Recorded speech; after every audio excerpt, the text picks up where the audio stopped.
right, good morning, trader. It is Tuesday, March 30th, and the S&P is choppy. I'm just going through. I was looking at some of what's moving in pre-market here. Looks like we've got CSCW up 76% in pre-market. It is just crushing it right now. We've got JNUG down 6.8% in pre. Gold continues to fall, as does energies. Let's take a look at what's going on in the S&P though. So you can see yesterday, whoops, sorry, let me switch my monitors here. That might help. Okay. All right, so we can see yesterday was strong. We did test lower in the morning. And we found this demand zone down here. So the main thing I was talking about yesterday was how the market was going to react to this very, very big spike at the end of the session on Friday. So basically what I said was, because we closed on a spike, we had not found value yet. So the market had not priced itself in, so to speak. So basically it's very important to watch what happens after a spike, because that will either confirm that move or reject it. And basically the overnight session after this spike closed was balanced, so we were remaining in balance here within the spike, and the main thing I was watching was whether or not we would hold the base, which we most definitely did. Then you can see when we opened up yesterday, we did test lower, found buyers, and then we're able to trend upwards very nicely for the rest of the session. So as it stands now, we can see we've got this double distribution profile right here, and we're basically just kind of moving sideways. Again, I want to be watching to see if this demand zone down here is going to hold. Right now, as it stands, let me bust out my bias for the day. Hey, morning wandering. So it might help if I erase this. There we go. Okay, so yesterday my bias, I was looking for us to remain in balance and retest Friday's high with a potential breakout. And as you can see, we most definitely did that. So we are remaining in balance here. And then this is Friday's high, and you can see that we tested it, broke out just a little bit, and then failed. So this is a perfect example of what I like to call a destination trade. So a destination trade basically states that anytime you test just beyond a key reference point and fail, you are likely to retest the other extreme. So we can see this is Friday's high right here, and you can see we broke above it just slightly and then failed, trading back inside the range. So it's a perfect failed breakout. So again, a destination trade, anytime you test just beyond a significant extreme and fail, you're likely to retest the other extreme. So basically that suggests that we're going to trend down here and test this low again. So that's basically what I'm looking for today. As per my bias, I'm pretty neutral. I don't know whether we're going to come down here and then we're going to get a bounce and then we're going to trade back up and just kind of range in this area. We know that there are a lot of longs committed and they are likely to defend their positions. So that is probably my primary bias, is it will remain in balance. It really just depends though. If we get a break below this level, which is about 39.30, 39.35-ish, then we're going to get a pretty substantial drop off. Key targets below would be the POC right here. Let me zoom out a little bit so you guys can see it. So this point of control, and then the low from last Thursday.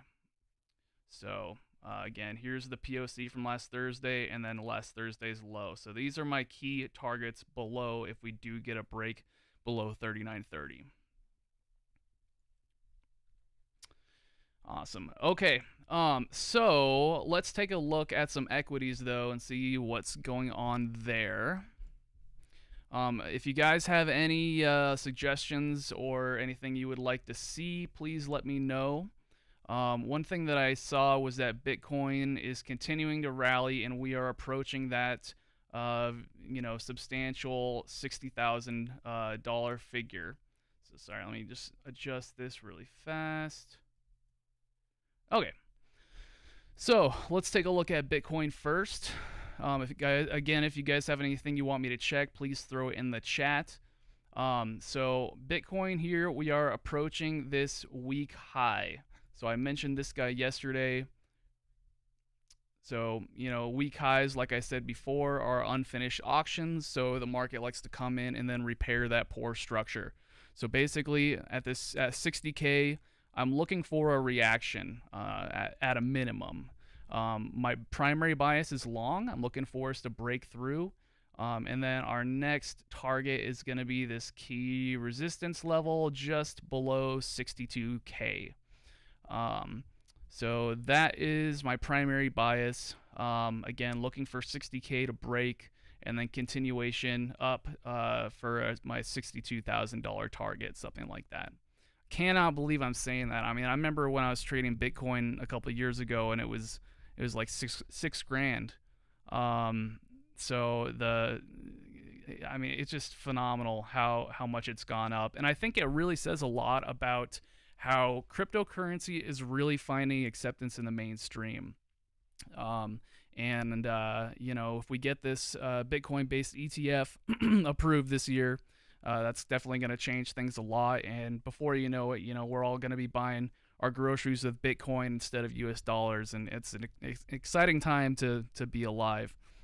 In any event, let's go through here and take a look at some setups. I had called out Riot Blockchain, and I was looking for more of a reaction yesterday, but we really didn't get it. With Bitcoin being as strong as it is, I wouldn't be surprised if it started to catch up. Again, you can see my arrow here. This was my target that I was looking for, around 67.54. I don't know if maybe something is just going on in the company that's kind of anchoring it down. You can see it hasn't moved in pre-market at all. I mean, it's trading right at yesterday's settlement. But if we do get buyers, and if it does decide to catch up with BTC, this would be a pretty nice move up here, back up to this key level. Yesterday, I also called out Exxon Mobil and SOI. Whoops, wrong ticker. So Exxon Mobil hasn't really moved a lot. I would imagine that. I need to look at. I think crude closed down yesterday, which is surprising considering everything with the Suez Canal. I still think this is a good setup. We just might need to give it a little bit more time to saturate. The only thing I would say is, look how low volume is. It's really, really, really low, which is not typically a very good sign. So that's my only major concern here, is that as we are moving higher, volume is drying up. So that, we can already see, actually. Look at where it's at in pre-market here. So yeah, that is a little bit of a cause for concern. All right, let's take a look at what's going on in the oil futures, because if you're trading any, energy-based stocks, it's, really important to be aware of what's going on in the futures market. So you can see we did get a bit of a sell-off yesterday, but we're mostly just trading sideways. I would imagine that this bullish spike in this area probably had to do with the blockage in the Suez Canal. As it stands right now, though, this is a perfect V-top. So you can see we've got strength in both directions, and this weak low, I think, is pretty vulnerable. So if this area of balance up here, this kind of, rangy bull flag looking thing, if that fails to hold, I would suspect we would break this low and get continuation down here to retest this trend line around 58.50. So as it stands, oil is not quite as strong as you would think. I would imagine, Corona's still pretty rampant in France and Germany, and I know that has definitely hit oil demand, so that may be playing a role here. Okay. Again, guys, if you have any stocks you'd like me to take a look at, please throw them in the chat. If you know, otherwise I'm just gonna go through and we'll see if we can't find some good setups here today. Let's see. That's Microsoft. We got Palantir here. Palantir retesting this week low. I mean, look at this thing. So we've got this support zone right here. We're already down a little bit in pre-market. If we break through this thing, that has the VIAC. Yeah, you got it. VIAC and BTC we'll take a look at again. You got it, guys. Or Ethereum. I didn't look at Ethereum. We'll take a look at that too. In any event, so again, this is Palantir. Looking for a potential breakdown here, but we need to zoom out so we can see what targets and levels we have below us here. So I'm switching to a daily chart, and this is beautiful. Okay, why do I like this so much? Well, you can see that we had this area with really, really fast, aggressive trading. So if you were to look on a volume profile, this would look exactly like a low volume node. So if we were to imagine what a volume profile would look like in this area, you know, we'd have a pretty big area balance there, a bigger area of balance here, and then we have this really low volume node, and then a little bit more balance in here. So low volume nodes like this on a volume profile, like when we're in a high volume node, price basically just tends to consolidate like that, right? But if you break into a low volume node, it just goes bam and drops really, really fast until you get to the next area of balance. So if Palantir can drop off here and get into this low volume node, it has the susceptibility to drop really, really fast. So we'll want to keep an eye on that. Of course, it's possible we could get a reversal, and then this would actually turn into a very good long entry if we remain in balance. So we're at a decision point, though, so that's just something good to be aware of. This is Palantir. The ticker is PLTR. So like Paul, Larry, Thomas, Robert. Okay, let's take a look at VIAC, though. So this is Viacombs. Viacombs. Wow, look at that sell-off. Holy crap. So you can see, looks like yesterday. Okay, let's switch to a 1 hour so we can really see what's going on here. Look at all that volume. Beautiful. Hey, morning, Jamal. So you can see we've got a couple unfilled gaps up here. Granted, they are right at the peak. If we zoom out, though, we're pretty much right at a demand zone. So I'm not necessarily expecting. Sorry, let's switch to a 4 hour. I'm trying to get the right time frame here to where we can actually see. This thing was just so parabolic that there's really not a whole lot of key levels here. If I put this guy in, so we got one right there. We've got this pivot high, that pivot high, the gap, and the peak. All right, so potentially, and we've got this little tiny area of consolidation. So it's a little bit hard to say. I mean, yeah, I can certainly check currencies. Yeah, throw the ticker in there. So potentially, I mean, we're right at an area of balance. We're up a little bit in pre-market. So I think the move, I mean, if you were trying to get in on this, sadly, I think you probably kind of missed the move. The momentum is definitely there to the downside. So the question is, I mean, do we remain in balance and start grinding back up higher, or do we break down to this next level around $33? You know, people get these positive affirmation loops, so the shorts may try to continue driving this thing down.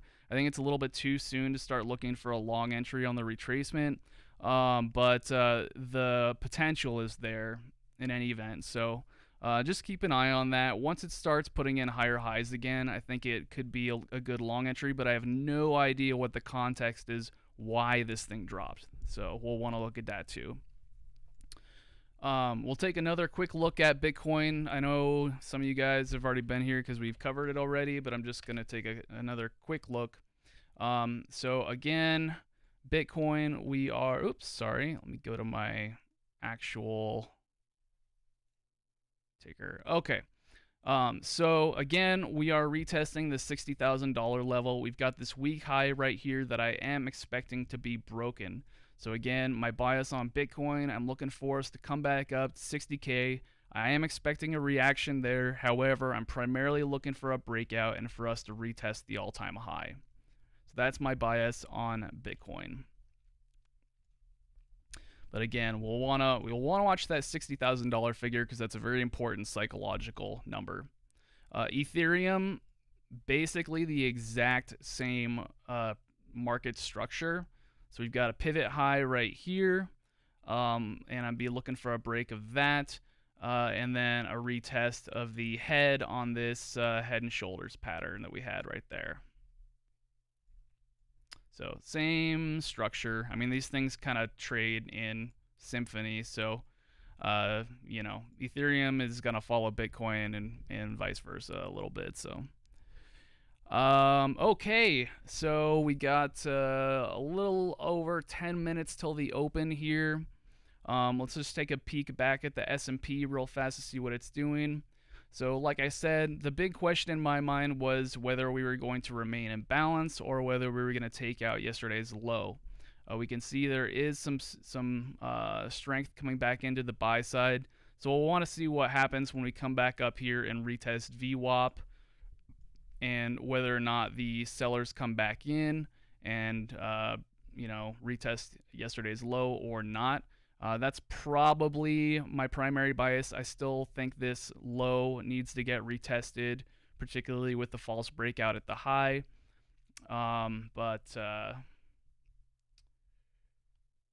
Go for Bitcoin. Explain, please. Were you not here when we just covered it, Wally? Anyways, so like I said, primary bias is probably short today, but like I said, we do know that there are a lot of buyers committed here, so they may want to keep this thing in balance. You know, this is a very neutral, all the price action up here is just very, very neutral. If I were to draw a volume profile of this whole section, which I can do, so you can see it's just a big double distribution profile right here. So this is just one fat area of balance, basically. And when you have very neutral profiles, they tend to break out in the direction of the overall trend. So that does give credence to the long side. Okay. Got 9 minutes till the open, guys. Again, if you have any equities, just making sense of patterns. Yes, this is all smoke and mirrors, bro. There's nothing logical about this whatsoever. Oh my god. Is Bitcoin gonna hit 60K today, or is it about to dump a little before we rock it? I don't know if it's gonna hit it today or not. Again, my bias is long. I am expecting it to be hit and in all likelihood broken. Whether or not it happens today, I don't really know. I don't follow, I mean, I'm primarily a futures trader, so I don't follow currencies super closely. Yeah, like I said, in all likelihood, I think Bitcoin is going to break the 60K level. So, but again, maybe I'm just making sense of patterns here. Awesome. All right, guys. So I got time for a couple more. If anybody has equities they would like assessed. Oh, I did check the news a little bit. So they have a new COVID vaccine. They have a new. I'll answer your question in just a second there, Sebi. They have, excuse me, not vaccine. They have a new COVID strain that just appeared in Israel. I just read that on Yahoo Finance this morning. Also, there are some people, analysts out there that study the economics in relation to coronavirus, and it looks like they are cutting their estimates for the next quarter's earnings, which is not really good for bullish behavior. You don't want to see people cutting estimates. In Brazil, Brazil's inflation is getting really, really bad. You can see that the producer prices are going way up. When I say producer prices, I mean the prices of things in the manufacturing sector, basically. Tesla's down in pre-market, and Viacom CBS is up. If you didn't hear, Goldman Sachs sold off an absolutely staggering number of their position in Viacom CBS last week. I heard that there was another hedge fund that was defaulting, basically, and they had a very large position with CBS as well. So I would imagine that kind of triggered things, and people decided to get out. I meant to say metals there.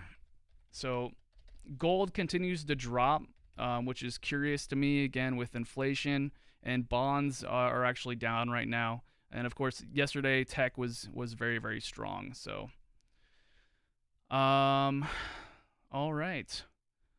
So that's pretty much all I've got for you guys today. We've got 6 minutes till the open here. I'm probably gonna wrap it up unless anybody else has any questions. If we look at the other indexes, which I think is Bitcoin needs to drop to 20,000. It's possible. I mean, I'm not totally gonna I'm not gonna disagree with that. I think the market got really, really aggressive really fast. So, all right. Well, anyways, if we look at the other indexes, so this is the S&P, of course, and here's the Dow. So you can see that the price action looks very, very similar. Here's the NASDAQ. Again, you can see that it's basically trying to remain in balance here. It's very similar. We had a false breakout yesterday, and I don't know if I consider this a good test of yesterday's low or not, but again, it looks like it wants to remain in balance for the moment. And then the Russell 2000 actually took out yesterday's low. So clearly small caps are not performing nearly as well as the other indexes. So if you don't know what the Russell 2000 is, it's the index that's primarily based on small caps. So, all right, guys. Well, 5 minutes till the open here. I'm going to get ready for my trading day. Again, my bias for the S&P, I'm really wanting to I'm just going to kind of stand aside and wait to see if we retest 39.30 or not. I'm going to be short-term short. I'm primarily looking for something to happen here, whether we break out or remain in balance, I don't know. But my primary, because the overall trend is so strong to the upside, I'm favoring us to remain in balance. So,